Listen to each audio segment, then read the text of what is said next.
on, everyone? Welcome back to the Wisconsin Sportsman Podcast YouTube channel, which is presented by Lone Wolf Custom Gear. I'm your host, Pierce Nellis, and this is your home for all things hunting, fishing, and conservation in the Badger State. Folks, I hope you're all doing well. As I make this video, we are exactly 1 month out from Wisconsin's bow opener. So I am fired up. I hope that you guys are getting fired up as well. And on top of that, we're coming off of our very first ever deer season kickoff, which was presented by Onyx Hunt. Now, guys, if you attended this event, thank you so much. If you didn't, hopefully that's why you're watching this video. It was freaking awesome. Okay, so seriously, it couldn't have gone any better. The Great Dane loved having us. We got a ton of great feedback from them. Got a ton of great feedback from guys who attended the event. It really couldn't have gone better in my mind. So I'm really happy with that and just how everything went.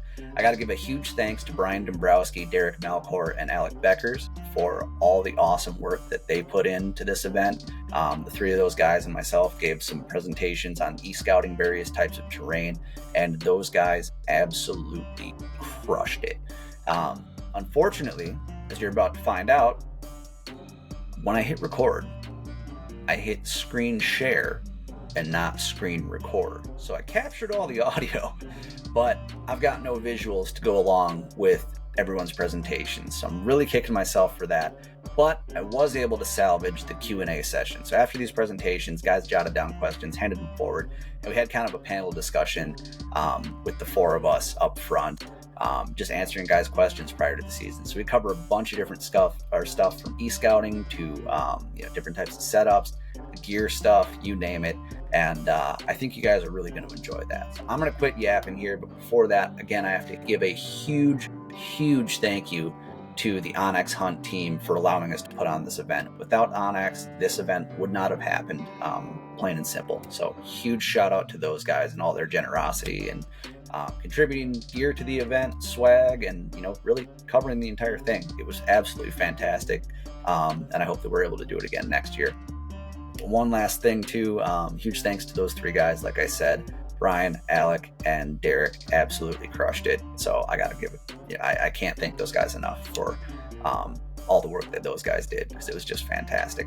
And last but not least, huge thanks to our sponsors, Huntworth Gear, Lone Wolf Custom Gear, Onyx Hunt, and our very own Backcountry Hunters and Anglers chapter here in Wisconsin. So with that, you guys, enjoy this video. It's a little rough. Cut me some slack, but nevertheless, I hope you guys enjoy it. Thanks, guys. My first question from Randy. In hill country, how are deer using the hillsides in the morning versus the evening? Preferred direction using thermals and predominant wind? That's a big question.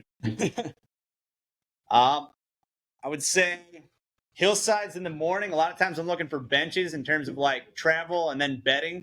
Benches don't necessarily have to be where you've just got a long strip of stuff wrapping around the side of a hill. A lot of times on those points where it flattens out, that's where they do a lot of eating and stuff. Usually I'm looking for an area where you start to think, like, what can that deer monitor from that area? So oftentimes I'm looking in relation to, like in my example earlier, what the hell, Quinn? Looking in relation to, like, is there a farm road? Is there a house? Is there a shed? Is there a parking lot that they can keep tabs on? If not that, then is there doe bedding areas? Points kind of like Brian and Derek pointed out as well, too. Somewhere that's going to concentrate deer and, factor in. It's going to be dependent more so on time of year as well. Early season where their priority is food, it's more so going to be gravitating towards, okay, that buck's going to want to be using the thermals to his advantage on his way back to bed from food, and vice versa in the evening. So they'll be dropping down, trying to get into those hubs where they can monitor a lot of stuff, get that wind in their nose, and come around that way. Anything you guys want to add? Randy, come up and grab some stuff. So in evenings, are you looking in the top third or the bottom third? Usually I'll start focusing like bottom third more so, because that thermal's going to be dropping. Just got to figure out not getting too close to that bed, because then that they'll obviously be up above it there, and that's where those ditches come into play. Where if you can use a ditch to like stay below everything, and it'll not only mask your vision but also your scent as well. You'll ever just pop right up there, catch those guys dropping down off of that ridge. Right on. For Zach S here. Tips for getting through thick, wet stuff scouting in marshland. There's a swimming method. I'm always swimming like this through it. Just kind of just stick your head in there and kind of stick your head in first, and your body will follow. I always wear. They say size doesn't matter, but I always wear like lacrosse knee boots because they're usually 2 inches taller than the other ones. Like the mucks and stuff like that. So I always wear that. Yeah. It's Proctox makes them really good. Cheap little like hip boots.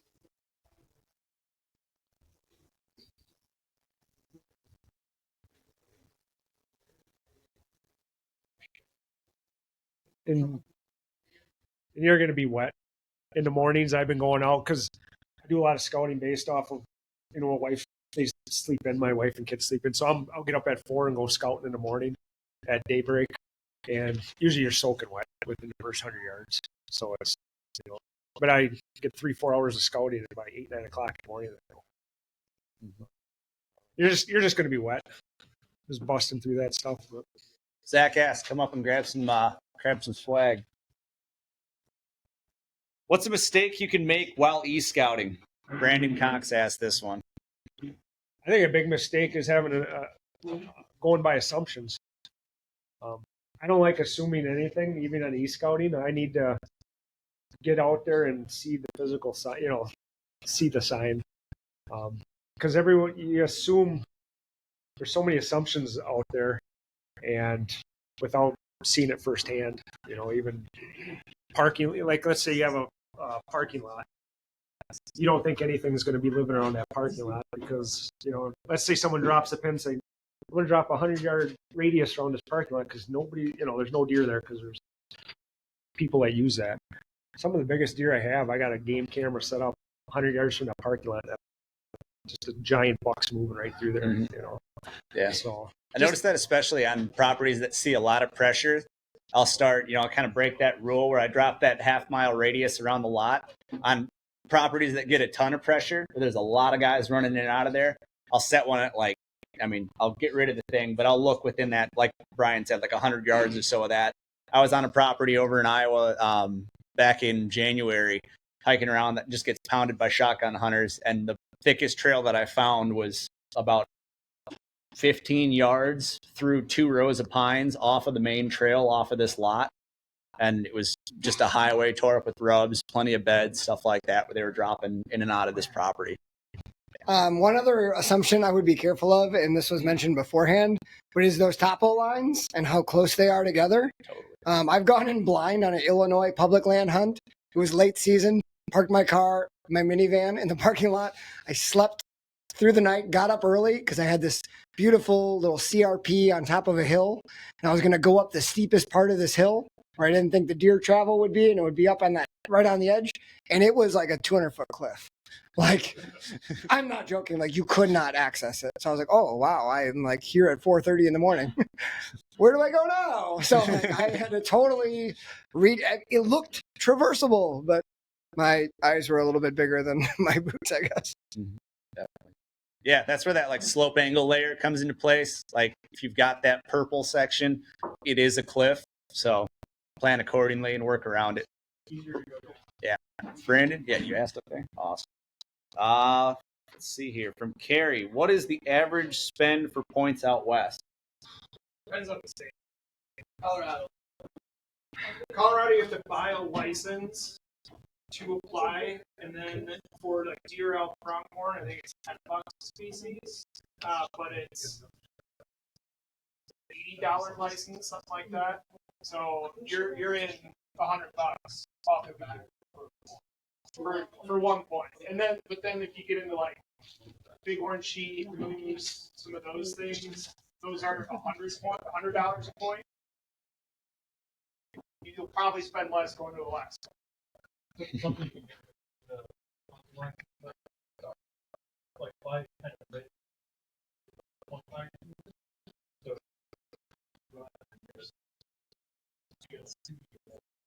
Yeah, certain states have a 365-day license, not a calendar year.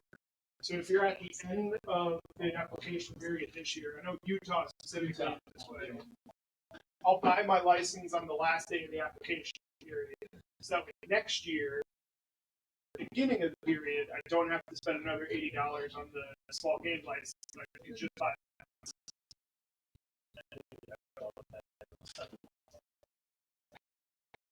for Alec. Yeah.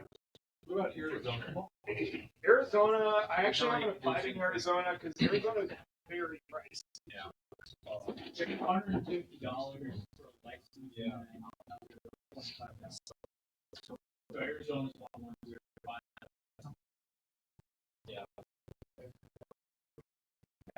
You can't do that same thing. Stack it, get two seasons, and buy 2 points off one license. Arizona's Carrie, if you haven't yet, come grab some swag, dude. Let's see here. How close is too close when getting in a Buck's bedroom? $1 million question. You'll know when you bump him, I guess. When you bump him. Yeah, pretty much when you bump him. Yeah, I don't know. It's Yeah, you're gonna bump them once in a while. I mean, it's just part of the game. Yeah. I've been in places that I've scouted my way into a spot, and I actually found this really hot sign. I'm like, I got to hunt right here. You know, I was planning on going way to hell back in there, but I found all this really. I'm like, and I stopped and I looked around and I picked a tree 10 feet away. I started getting up that tree, and I was 10 feet up in my tree, and there was a buck bedded 30 yards away. He looked at me, he was in the grass, he looks up and he takes off. And son of a, you know, it was early season, so I knew there might be a batch or group there. So I continued up, and 2 hours later, I looked to my left, and I could see another buck 60 yards away to my left. I could see his rack moving. And so, I mean, there was no pressure yet that season, and that buck never moved. Evening came, he stood up, and he walked maybe 5 or 10 yards where he was bedded down, and then the sun went down, and I could hear him walk away. So, I mean, sometimes you got to be so damn close, especially in those marshes. Yeah. They're so thick. You know? Yeah.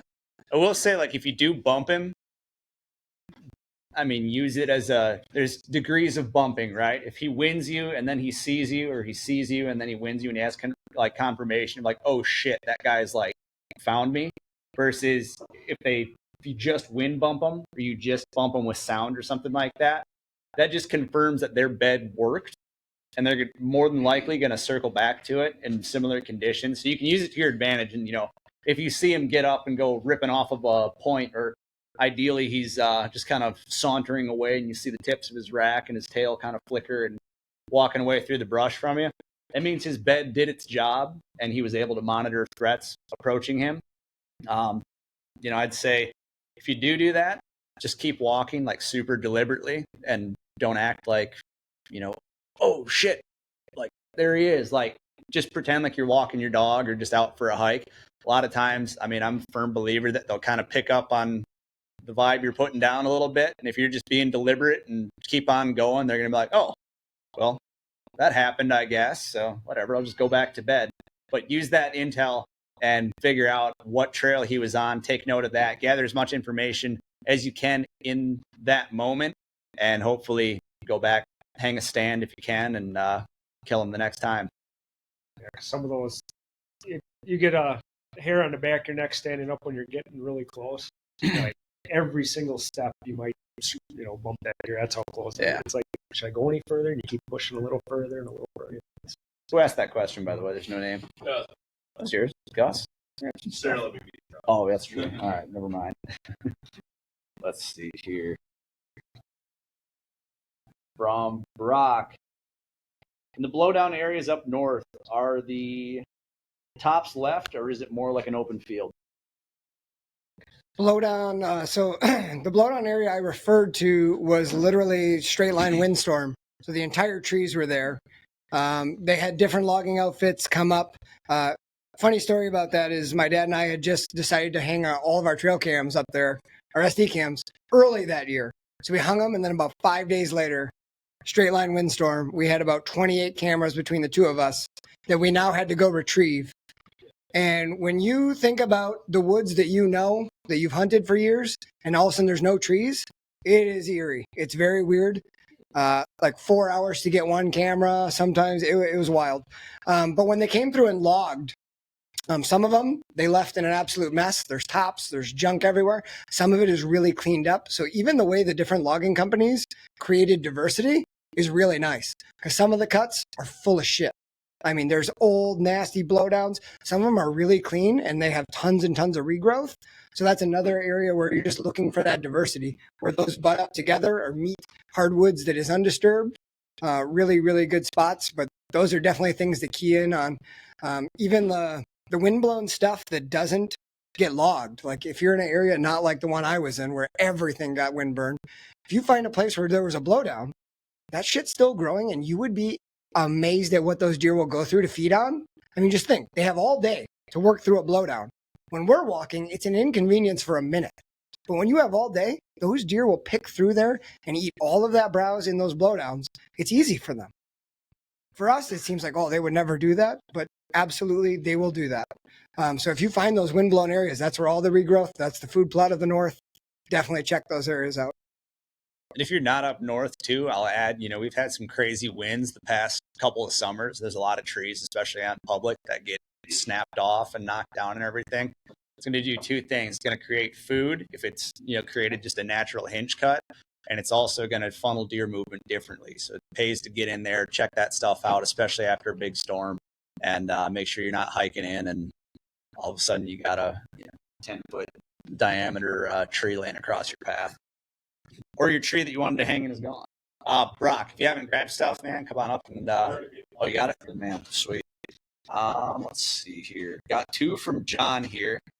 During the season, and it's during the season when you see sign you like, will you dive right in to find the spot? I'll follow the sign. Yeah. During the season. Yeah, during season. If it's hot sign, you got to hunt it. You got to follow it.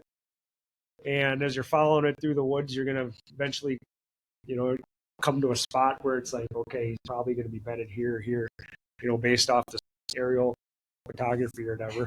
I think that's where the mapping comes in. Yeah. When you find it, I automatically pulling up that map and making a guess. So like, could be here, based off of what you're seeing on the map, and then follow that sign in.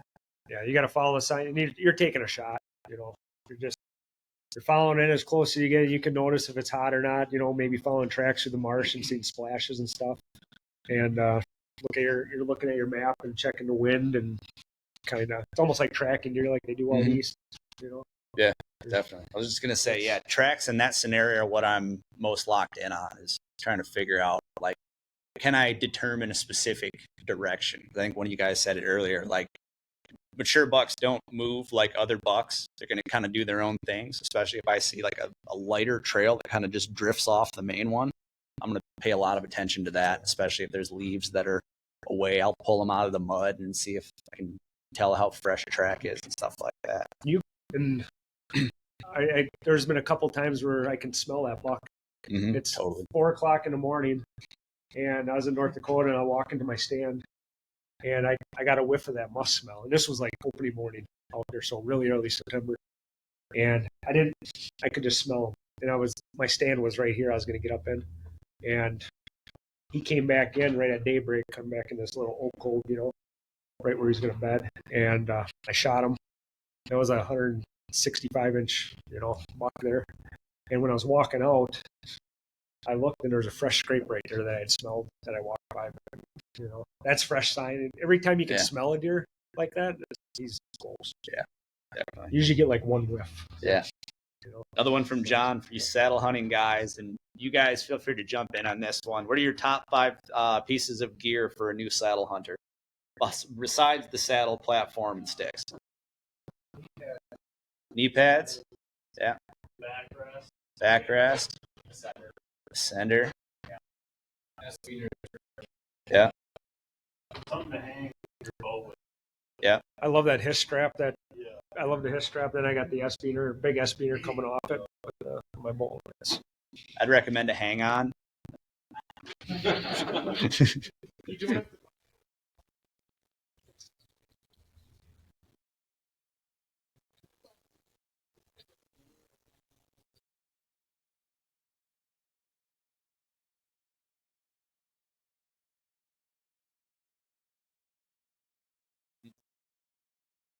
Yeah.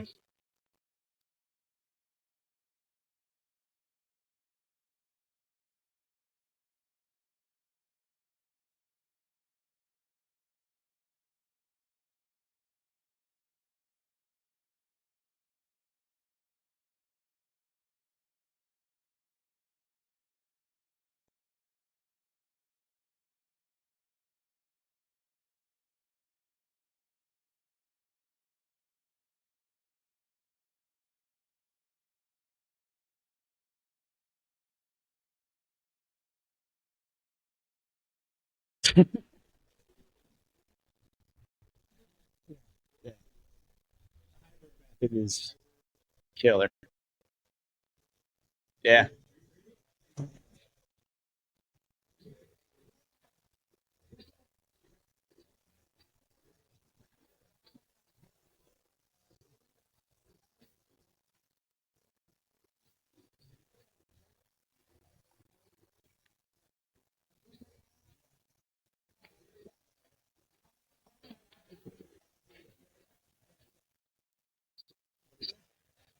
Oh, no. What's that? Ooh. I have. Done it. Not fun. John, come up and grab some stuff if you haven't yet, man.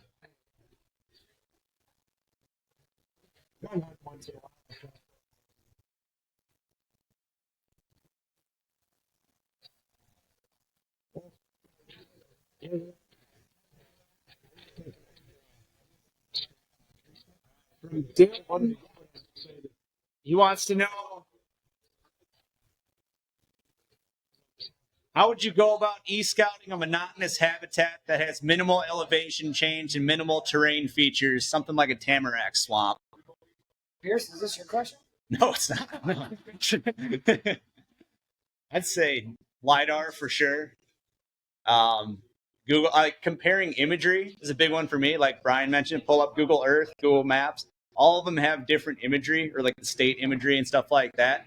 You'll be able to see, those trails cut into the marsh pretty darn well. Soft edges. So Yeah, you're gonna see soft the edges. different, this brush versus this brush.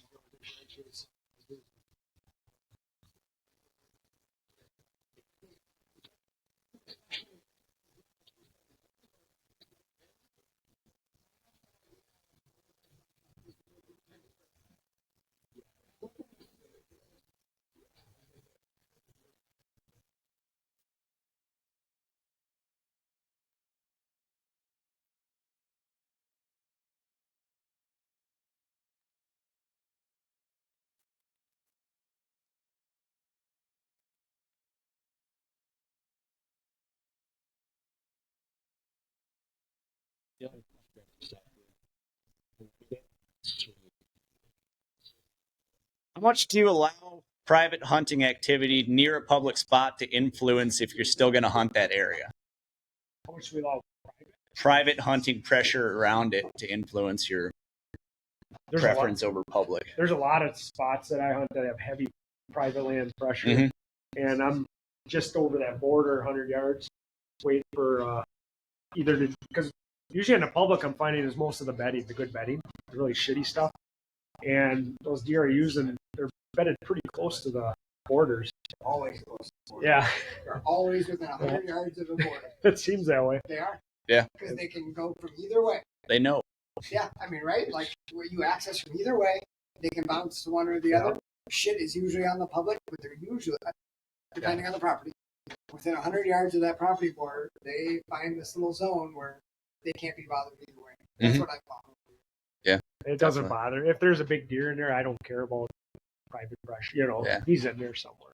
Well, like Brian said, too, a lot of times the food's better on the private than it is on the public. I mean, most of these properties, the reason they're public is because they couldn't be farmed well. So gave them to the state, and kind of is what it is. But, there wasn't a name on that one, but yeah. You got it? Sweet. Awesome. From Jason, how does your process change when scouting for gun versus archery season? Escape routes. Escape routes. Yep. I was gonna say I'm looking even more so for like thick stuff. Yeah, very much similar to yours. Yeah, escape routes. I don't like gun hunting at all anymore. I like muzzleloader hunting because they're getting back to their more natural movement after that first week. last year gun hunting, I get up in a spot and guy comes walking in 50 yards away, gets up in his tree, we're staring at each other. So it's like, so I like muzzleloader hunt more. Just shot it. That's why I took my deer last year, just scouting a parcel with my muzzleloader and seen them bedded and got them. Jason, come up and grab some stuff, dude. Let's see. We're gonna do a couple more. Well, ooh, from Steve. What is the single best big buck sign in the area that is all marsh?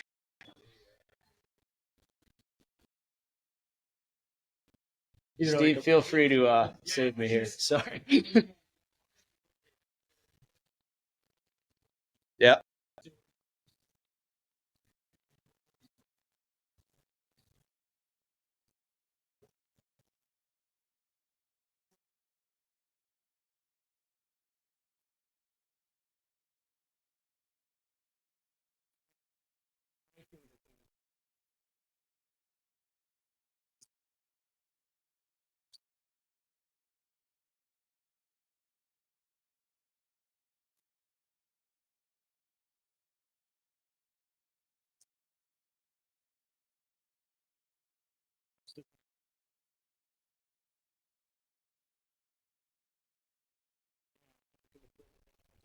Just to see if there's anything worth it. If I see the sign I want, then I'm gonna really get detailed and follow that all the way back. What's your best early season tip? Acorn producing filter, or like what do you like to key in on early season? How do you find it through Onyx?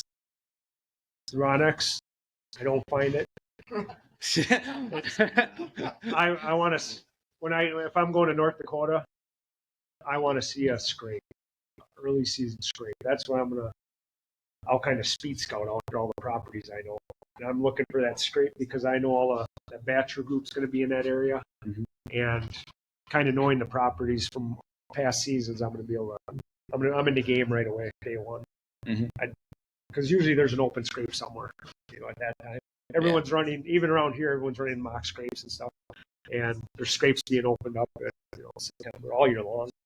Yeah, I'd say early season for sure. Figure out what they're eating right then and there. And that's where, this time of year, knowing where those ag fields are, especially if you've got a road that you can drive around with, a good piece of glass and get eyes on stuff in the evenings, and then make a kind of reverse engineer it from there. Early season, that'd be my tip. Well, when you're scouting early season, is there a time of day you try to go where you worry less about good stuff for wrecking hunting for? If it's out of state, I'm just diving right in. I'm trying to get a catalog of spots to go for the week. So if I bump a buck in a certain spot, I'll maybe come back to that 2 days later or something like that. Or maybe the next morning or something like that. But I'm early season, I'm not too worried about that if I'm out of state. In state, it's a different hunt for me. I'm kind of targeting a specific animal, so I'm being more calculated. Yeah. Early season, if you guys have the opportunity to kill a buck, get in there and do it. Don't wait until the rut or until they start hitting scrapes consistently. Like if you find that sign in September, like get on him then. Worry about finding him later because he's going to circle back and start hitting those scrapes again anyways later in the year, later in October. Like if September rolls around and you think that you've got a good shot at killing him, like get in there and do it and pick up duck hunting the rest of the year or something. I like free up your tags. I don't know. A lot of the areas that I've been hunting recently are not cattail marshes, but marshes, wet, swampy grass stuff. What I found most of the good bucks bedding by is those little bit more subtle, slightly lower, I would call it a slough, where there's just a little bit more wetness, not necessarily always standing water, but they like to bed near the edges of that. And I think historically, like the spots I'm thinking of, year after year, they use that. So like scouting that's really hard because they create these little beds and tunnels of grass in the early season. So looking for that and then coming back and it's really freaking hard. But historically, they're going to use it. Like I know where I'm going to be all pink day, and I didn't scout yet. Like I've got a couple ideas based historically. That's what they like to do. My red brush area, all that grass tunnels. They make those in the open, those low areas. Just follow those low areas, collecting all the thermals from whatever oak or whatever field, and That's what they seem to use in and out year after year. That's what I thought. Mm-hmm. Definitely. Caleb, did you already get stuff? Awesome. Sweet. Let's see. New to hunting, if you have nowhere else to skin out and quarter a deer, is it bad form to do it right where you shot it or just in the woods? I've done it Or both. just in the woods? I've used improper Those tone. little gambrels in North Dakota last year. I hung it up in a tree right where I shot it, packed it out. And Yeah. Yeah. Wisconsin, I think, is a little weird. I don't know. Maybe With they changed it. CWD, illegal. yeah. And now you can. Can you now? I just looked at it. Yeah, I just, yes. But you still have to remove Yeah. the part. Yeah. So you have to take out the eye. Yeah. Yeah. In the whole carcass too, right? Wisconsin? Yeah. In the rib cage and stuff. Yeah. That's. Yeah, you can quarter it, but yeah, you have to get the Does it still have to be the 5-piece puzzle? something like that. Yeah, I don't know the exact. Wasn't a name on that one. Who asked that? We're so worried. Let's see. Why bring it somewhere else? This is where it belongs. Oh, you got it. Oh. What? Oh. Oh.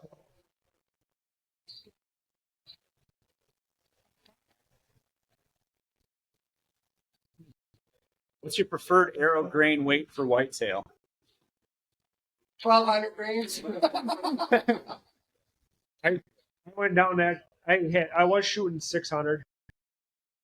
Met the ranch for those guys out west one year. I did go 600, and that arrow was just, single bevel, cut on contact. It was an animal. It'd go right through those deer like nothing. But you really had a hard time with distance. So you're drawing back on a deer and it bounds off 20 yards.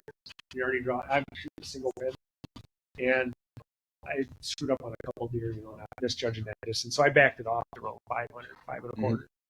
So that seems to be a good sweet spot right there. But I want something that's going to punch through a lot of these marshes. You're just hunting shitty spots, shitty trees, and there's grass.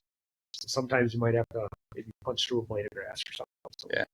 I'd say that more so has to do with like what you got for a head than that fixed versus mechanical thing, especially in your case there where you've got to punch through something, whether it be a shoulder blade or a cattail. Like with that, go fixed. I wasn't afraid. I was doing that would go. It was going through the deer like butter. It was just crazy. I shoot like a 480 ish something, like the $9 Hunter XT with a Montec or G5 Montec up front. Shoots pretty damn flat. I was playing around with it. I've got like a 4-inch variance between 20 and 30 yards, 4-inch variance between 20 and 40 yards. So it's kind of like no matter what, I'm going to be in the ballpark. So, yeah. Just are you running a higher FOC then? Yeah. I was at that 19% threshold. I think it's a little less. I just like the same thing, but one. Yeah. You were shooting them likewise. You should be right. All right. Are the Onyx food plot / field infos updated seasonally to reflect crop rotation, i.e. corn to soybeans? I think it's last year's data, if I remember right. So if it says corn right now, it'll be beans this year. Obviously, drive around. It's only e-scouting we're talking about here, so verify in person. And yeah. Sometimes it's corn or beans, but then they have like a cover crop in it. Yeah. So like, Yeah. Yeah. They'll do a lot of double by me. They'll peas and then beans by me. Yeah. So, Yeah, it's pays to get to know your local farmers, especially around there. And yeah.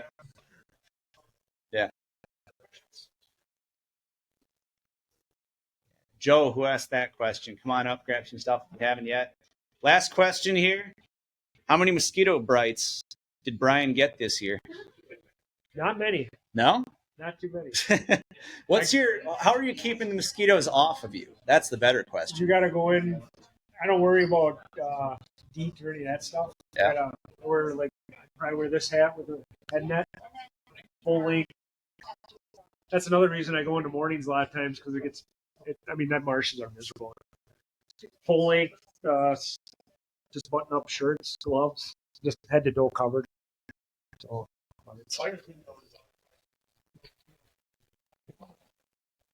you got to get used to them.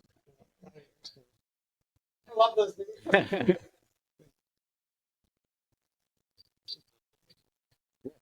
Yeah. All right. Moment we've all been waiting for. Guess on the shed up here. Our winner is, with a guess of, well, I should tell you first, the real measurement of that thing, 65 and 5/8. The winner was Max Kulik with a guess of 64 and a half. Come on, get your elite membership, buddy. Guessing. Awesome.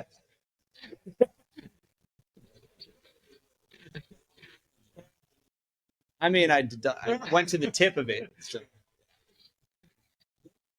Maybe some discrepancy. I will say, Brian, like, as soon as I held the thing up, he just went 65. Like, what the hell? No, he said 65. Come on. Guys, like a common thank you base so ball. much for coming out, you guys. Seriously, like, I appreciate the hell out of every single one of you guys. This stuff doesn't happen without you guys. Huge thanks to all of our panelists here. Let's give a round of applause to those guys taking time out.